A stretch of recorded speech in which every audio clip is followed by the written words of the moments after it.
Hello दोस्तों, मैं आपका अपने यूट्यूब चैनल जिस विद्या पर हार्दिक स्वागत करता हूं। आई थिंक आप सभी अच्छे होंगे और अच्छे से पढ़ाई कर रहे होंगे। देखिए, अपने लोग राज्य व्यवस्था में मौलिक अधिकारों को टॉपिक को पढ़ रहे थे, मौलिक अधिकार के टॉपिक को पढ़ रहे थे। अब अपने लोग फिर से शुरू करते हैं। मौलिक अधिकार के अपने लोगों ने विशेषताएं पढ़ी थी, characteristic of the fundamental right. आज अपने लोग पढ़ेंगे मौलिक अधिकारों के प्रकार, टाइप्स ऑफ फंडामेंटल राइट। मौलिक अधिकार कितने प्रकार के होते हैं, ठीक है ना। यहाँ से भी क्वेश्चन आपका आता है। चलिए पढ़ना शुरू करते हैं। देखिए, अगर बात करें मूल संविधान में यानी कि बेसिक कॉन्स्टिट्यूशन में,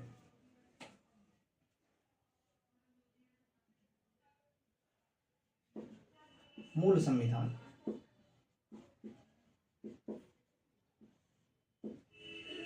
संविधान में 7 प्रकार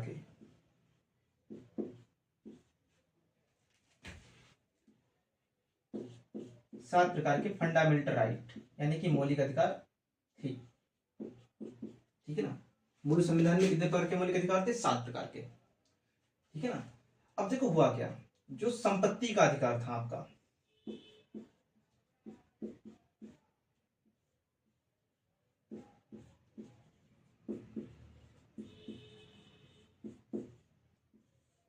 संपत्ति का अधिकार, इसको क्या किया गया 44 में संविधान संशोधन 1978 के द्वारा इसको मौलिक अधिकार की सूची से हटा दिया गया।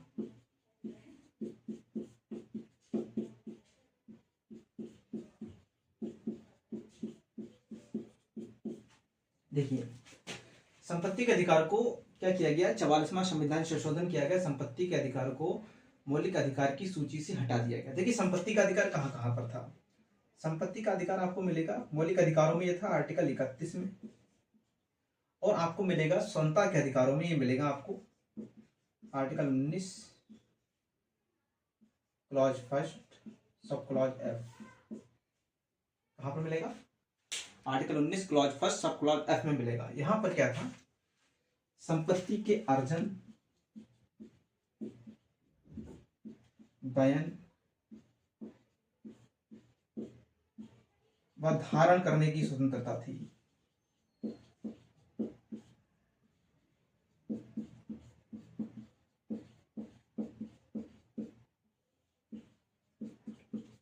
ठीक है ना। क्या था? संपत्ति के अर्जन, वयन व धारण करना। अर्जन का मतलब आप संपत्ति को पैसे कैसे कमाएंगे, ठीक है ना, संपत्ति को अर्जित कैसे करेंगे। फिर संपत्ति का वयन, आप खर्च कैसे करेंगे, ठीक है ना।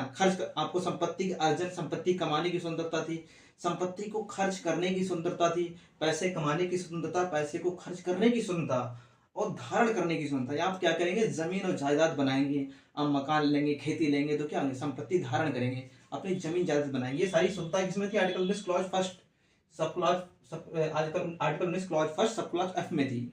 और आर्टिकल 31 में क्या था? संपत्ति का अधिकार था। संपत्ति का अधिकार एक मौलिक अधिकार था। अगर आपसे सरकार आपकी कोई संपत्ति छीनती थी तो आपको क्या मिलता था? मुआवजा मिलता था। क्या मिलता था?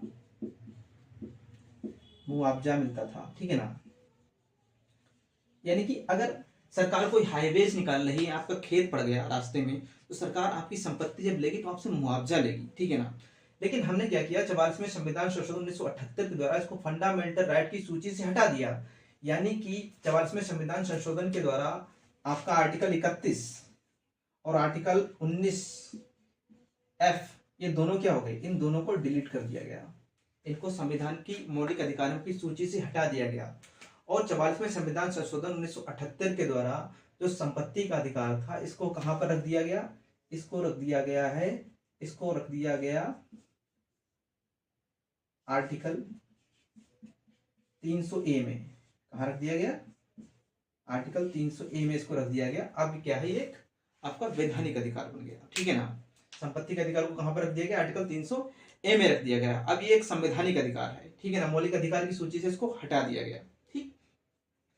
ये कैसे हुआ, क्यों हुआ, इसको अपने लोग तब पढ़ेंगे जब मौलिक अधिकार वो राज्य के नीति निर्देशक सिद्धांत पढ़ेंगे, उनमें जब डिस्प्यूट पढ़ेंगे तब मैं वहां पर आपको पूरा डिटेल से बताऊंगा कैसे कैसे डेवलपमेंट हुआ, संपत्ति के अधिकार को कैसे हटाया गया, क्यों हटाया गया, क्यों संशोधन करना पड़ा संविधान में। तो आपको समझ में आ रहा है, मूल संविधान में 7 प्रकार के मौलिक अधिकार थे। संपत्ति का अधिकार को क्या किया हमने 44वें संविधान 1978 के द्वारा संविधान के मौलिक अधिकारों की सूची से हटा दिया गया। संपत्ति का अधिकार 2 जगह पर था, आर्टिकल 31 में था, article 19 clause first sub clause F में था। आर्टिकल 31 में संपत्ति का अधिकार था, अगर सरकार आपसे कोई संपत्ति लेगी तो बदले में आपको मुआवजा देगी। Article 19 clause first sub clause F में था, संपत्ति के अर्जन, वयन व धारण करने की स्वतंत्रता थी, ठीक है ना। इन दोनों संपत्ति के अधिकार को हटाकर कहां पर रख दिया गया, आर्टिकल 300 ए में रख दिया गया, 300 का में रख दिया गया है, ठीक है ना। यहां तक आपको बात समझ में आई। अब मैं आपसे क्वेश्चन करता हूं, ये सब आपको नोट करना है, ठीक है ना। नहीं आप बताइए तो मैं एक बार लिखा देता हूं, लिखिए, चाहे तो आप लिख लीजिए, लिखिए। देखिए मूल संविधान में 7 प्रकार के मौलिक अधिकारों का उल्लेख था। मूल संविधान में 7 प्रकार के मौलिक अधिकारों का उल्लेख था, ठीक है ना। फिर आप नई लाइन से लिखिए, 44वें संविधान संशोधन 1978 के द्वारा, 44वें संविधान संशोधन 1978 के द्वारा संपत्ति के अधिकार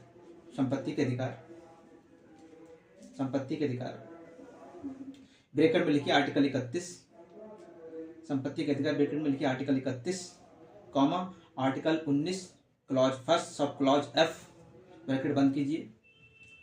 44वें संविधान संशोधन 1978 के द्वारा संपत्ति के अधिकार ब्रैकेट में आर्टिकल 31 और कॉमा लगा के article 19 clause first sub clause F, bracket बंद कीजिए, के अधिकार को मौलिक अधिकारों की सूची से हटा दिया गया, के अधिकार को मौलिक अधिकारों की सूची से हटा दिया गया, के अधिकार को मौलिक अधिकार की सूची से हटा दिया गया और इसको अनुच्छेद 300 का में रख दिया गया, और इसको अनुच्छेद 300 का में रख दिया गया, और इसको अनुच्छेद 300 का में रख दिया गया। अब नोट करके आप लिख लीजिए, नोट नंबर 1 डालिए, नोट नंबर 1 डालिए, लिखिए संपत्ति का अधिकार आर्टिकल 31, उसमें लिखिए संपत्ति का अधिकार आर्टिकल 31 और डेश लगा के लिखिए, उसमें संपत्ति का अधिकार आर्टिकल 31 और डेश लगा के लिखिए।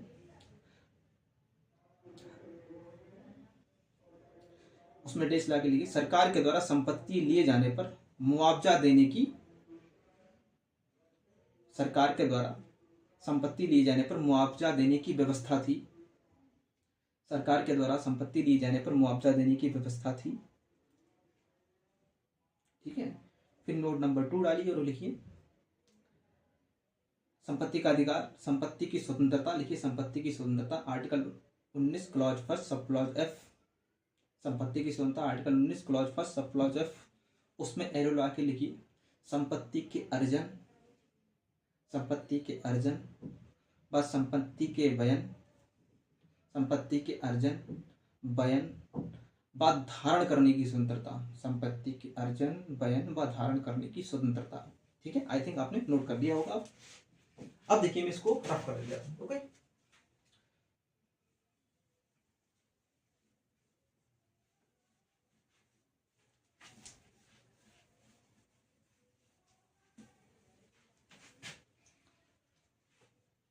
अब देखिए हो गया, मूल संविधान में 7 मौलिक अधिकार थे, ठीक है ना। फिर हमने 86वां संविधान संशोधन किया, कितना किया, 86वां।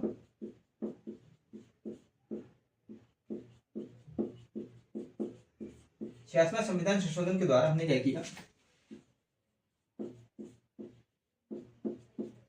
हमने मौलिक अधिकारों में आर्टिकल 21 ए जोड़ा, क्या जोड़ा, आर्टिकल 21 ए जोड़ा, और आर्टिकल 21 ए के तहत हमने शिक्षा की स्वतंत्रता जोड़ी,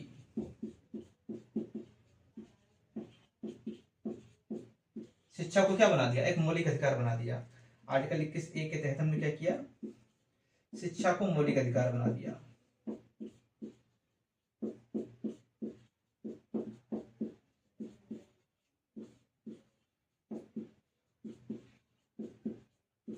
शिक्षा को मौलिक अधिकार बना दिया, ठीक है ना। हमने संविधान में फिर संशोधन किया, 86वां संविधान संशोधन 2002 के द्वारा हमने संविधान में आर्टिकल 21 ए जोड़ा और शिक्षा को मौलिक अधिकार बना दिया, शिक्षा की स्वतंत्रता की बात की गई है। चाहे तो आप इसको नोट करके लिख लीजिए। देखिए 86वें संविधान संशोधन 2002 के द्वारा, 86वें संविधान संशोधन 2002 के द्वारा 86वें संविधान संशोधन 2002 के द्वारा संपत्ति स्वतंत्रता के अधिकार में स्वतंत्रता के मौलिक अधिकार में, ऐसे लिखिए 86वें संविधान संशोधन 2002 के द्वारा स्वतंत्रता के मौलिक अधिकार में अनुच्छेद 21A जोड़ा गया। अनुच्छेद 21A जोड़ा गया और शिक्षा को एक मौलिक अधिकार बना दिया गया।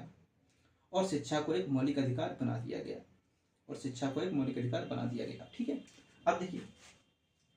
अब आप देखिए जो आपका मूल संविधान था उसमें कितने मौलिक अधिकार थे? अभी अपने लोगों ने पढ़ा 7 थे। संपत्ति के अधिकार को हमने हटा दिया तो मौलिक अधिकार कितने रह गए? 6 रह गए। लेकिन आप देख रहे हैं कि हमने फिर एक 86वां संविधान संशोधन के द्वारा एक अधिकार और ऐड कर दिया, शिक्षा का अधिकार। तो अब 6 रह गए। अब 6 में एक अधिकार फिर जुड़ गया। अब ये कितने हो गए? अब कैसे 7 हो गए। तो आपसे कभी क्वेश्चन पूछा जाए मौलिक अधिकार संविधान के अंतर्गत कितने प्रकार के मौलिक अधिकार हैं, क्वेश्चन पूछा जाए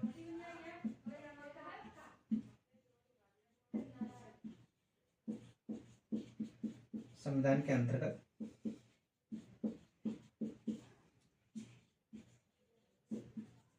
कितने प्रकार के मौलिक अधिकार हैं?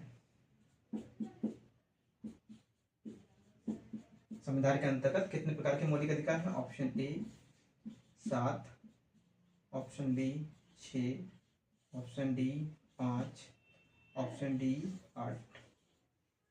अब देखिए मैथमेटिकली हम देखें, हमने 7 मूल संविधान में थे, एक हट गया संपत्ति का अधिकार, 6 रह गए। लेकिन बाद में जब 6 रह गए तो हमने 86वां संविधान संशोधन के द्वारा शिक्षा के अधिकार को जोड़ा, तो 6 में एक जोड़ दिया तो 7 हो गए। तो ऐसे टेक्निकली की तो 7 होने चाहिए। मैं नहीं कह रहा हूँ 7 है, मैं कह रहा हूँ 7 होने चाहिए मौलिक अधिकार, लेकिन 7 नहीं है। इसमें आंसर फिर क्या होगा? आंसर होगा 6। वर्तमान में संविधान के अंतर्गत कितने प्रकार के मौलिक अधिकार हैं? तो 6 प्रकार के हैं। देखिए कैसे हैं अभी आपको समझ में आएगा। ठीक है ना, ये क्वेश्चन आपसे पूछा जा सकता है, ये सब कुछ आप नोट कर लीजिए। ओके चलिए ठीक है, अब मैं इसको रफ करता हूं। ठीक,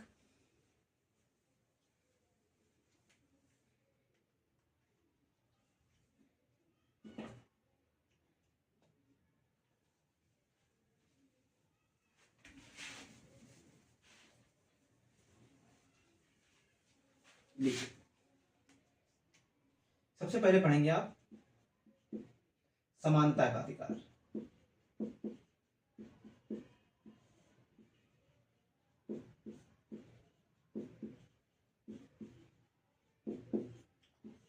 समानता के अधिकार के अंतर्गत कौन कौन से अनुच्छेद आएंगे आपके? 14, 15, 16, 17 और 18। ठीक है ना, पहला ये हो गया, इसको बोलेंगे राइट टू इक्वलिटी। दूसरा आएगा स्वतंत्रता का अधिकार।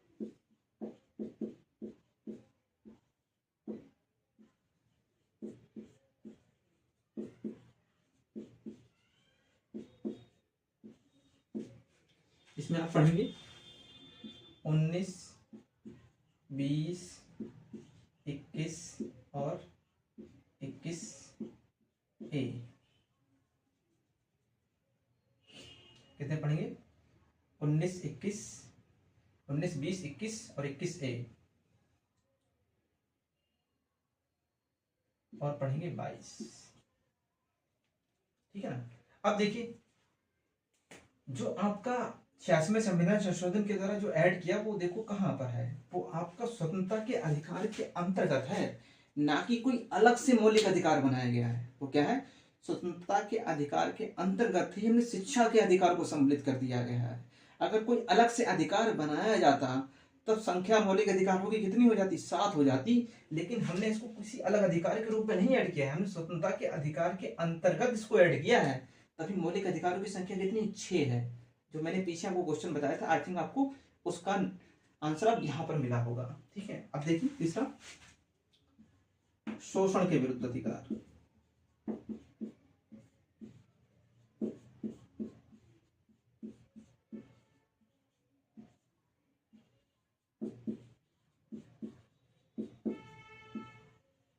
इसमें आप पढ़ेंगे 23 और 24 को। ठीक है ना।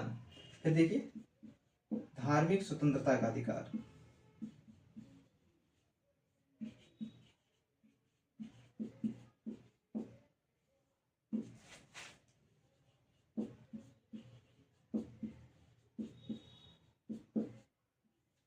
इसमें आप पढ़ेंगे 25, 26, 27 और 28। फिर आप पढ़ेंगे 6 पे सांस्कृतिक एवं शैक्षिक अधिकार।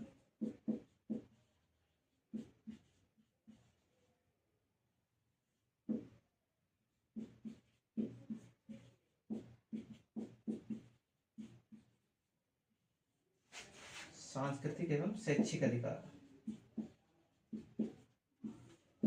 इसमें आप पढ़ेंगे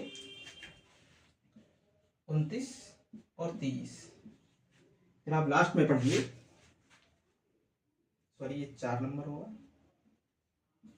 और ये आपका 5 नंबर होगा। अब आएगा 6 नंबर, संवैधानिक उपचारों का अधिकार,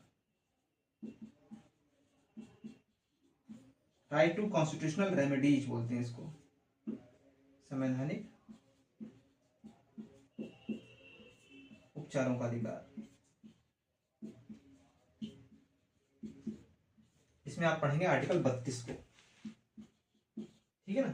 तो यहाँ पे 6 प्रकार के मौलिक अधिकार हैं। कितने प्रकार के हैं? सबसे पहले समानता का अधिकार, इसके अंतर्गत आप पढ़ेंगे आर्टिकल 14, आर्टिकल 15, आर्टिकल 16, आर्टिकल 17 और आर्टिकल 18। उसके बाद आप पढ़ेंगे स्वतंत्रता का अधिकार, आर्टिकल 19, 20, 21 और 21A और 22। उसके बाद पढ़ेंगे शोषण के विरुद्ध अधिकार, आर्टिकल 23 और आर्टिकल 24। उसके बाद पढ़ेंगे धार्मिक स्वतंत्रता का अधिकार, आर्टिकल 25, 26, 27 और 28। उसके बाद पढ़ेंगे सांस्कृतिक एवं शैक्षिक अधिकार, आर्टिकल 29 और 30। उसके बाद पढ़ेंगे संवैधानिक उपचारों का अधिकार, आर्टिकल 32। अब आप कहेंगे जी सर हम लोगों ने मौलिक अधिकार पढ़ना शुरू किया था तब तो आपने बताया था मौलिक अधिकार 12 से 35 तक है, फिर 12 कहाँ पर गया? न 12 लिखा आपने, न 13 लिखा, 31 तो कट गया, 32 भी नहीं है, 33 भी नहीं है, ठीक है ना, 34 भी नहीं है, 35 भी नहीं है, ये सब कहाँ गए? ना हमने आर्टिकल 12 लिखा यहाँ पर, ना 13 लिखा, ना 32 लिखा, सॉरी 32 तो लिखा है, ठीक है ना, 33 नहीं है, 31 तो कट गया, 34 नहीं है, 35 नहीं है। देखिए ये कोई मौलिक अधिकार नहीं है, ये आर्टिकल संविधान में मौलिक अधिकारों को बताने के लिए रखे गए हैं, मौलिक अधिकारों को सही तरीके से डिस्क्राइब करने के लिए रखे गए हैं। जो एक्सेप्शन है मौलिक अधिकारों से संबंधित उनको रखा गया है यहाँ पर, ठीक है ना। इसे आर्टिकल 12 में आप पढ़ेंगे राज्य की परिभाषा, जो मैं आपको बार बार बोलता हूँ, राज्य ये नहीं करेगा, राज्य वो नहीं करेगा भारतीय नागरिकों के साथ, तो राज्य क्या है आर्टिकल 12 में समझाया गया है। आर्टिकल 13 में आप पढ़ेंगे फिर जुडिशियल रिव्यू, न्यायिक पुनर्विलोकन को आप समझेंगे, मौलिक अधिकारों में संशोधन हो सकता है कि नहीं हो सकता है तो किस हद तक हो सकता है, किस तरीके से संशोधन होगा, साधारण बहुमत से होगा, विशेष बहुमत से होगा, ठीक है, ये सब चीजें पढ़ेंगे यहाँ पर। और जो मौलिक अधिकारों से संबंधित एक्सेप्शन है वो आप पढ़ेंगे 33, 34 और 35 में, जो अपवाद है मौलिक अधिकारों से संबंधित वो सब यहाँ पर पढ़ेंगे, ठीक है। तो मौलिक अधिकारों के प्रकारों पर आज हम लोगों ने बात की, ठीक है ना। आपको आई थिंक अच्छे से समझ में आया होगा वीडियो, आप अच्छे से नोट्स प्रिपेयर कीजिए और आपके पॉलिटी से कोई भी क्वेश्चन नहीं छूटेंगे अगर आप पूरी तन्मयता से, ठीक है ना, पूरी शिद्दत से और पूरी तरीके से आत्मसात होकर आप पढ़ेंगे तो आपके आंसर जरूर सही होंगे और आपको पॉलिटी में कभी कोई दिक्कत नहीं आएगी, ठीक है। चलिए आज इतना ही रखते हैं, मिलते हैं नेक्स्ट वीडियो में, तब तक अपना ख्याल रखिए, अच्छे से पढ़ाई कीजिए, ओके, टेक केयर।